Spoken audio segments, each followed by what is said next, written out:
भगवान बुद्ध एक दिन वन से गुजर रहे थे।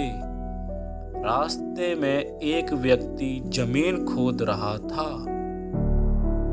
बुद्ध विश्राम के लिए वृक्ष के नीचे बैठ गए और उस व्यक्ति को खोदते खोदते एक कलश मिला। कलश में हीरे जवाहरात भरे हुए थे। उसने सोचा, आज मेरा भाग्य जाग उठा है। उसने कलश बुद्ध के चरणों में रखा और कहा, आपके आशीर्वाद से मुझे यह अचूक दौलत प्राप्त हुई है। मैं इसमें से कुछ रत्न आपको भेंट करना चाहता हूँ। बुद्ध ने कहा, तुम्हारे लिए यह दौलत है, किंतु मेरी दृष्टि में यह विष के समान है। बिना परिश्रम के मिला धन विष ही होता है। वह व्यक्ति नाराज हो गया और कलश लेकर चला गया।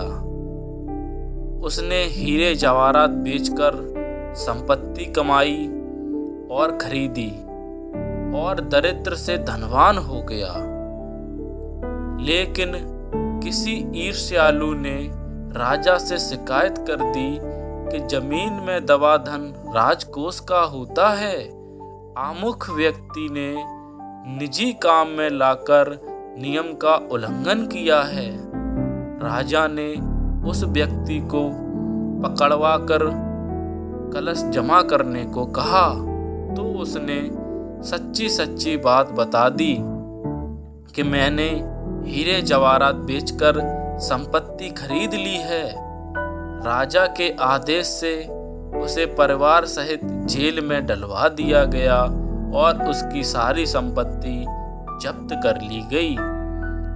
एक दिन राजा जेल के निरीक्षण के लिए गए और उस व्यक्ति से भी मिले। तो उस व्यक्ति ने कहा, राजन, मुझे जब वह कलश जमीन में मिला तब बुद्ध वहीं थे। उन्होंने मुझसे कहा था कि इसमें रत्न नहीं विष भरा है। यह सुनकर मैंने उनका अपमान किया था। आज जेल में रहकर मुझे अनुभूति हो रही है कि उनकी बात बिल्कुल सच थी। बिना परिश्रम किए मिला धन विष ही होता है।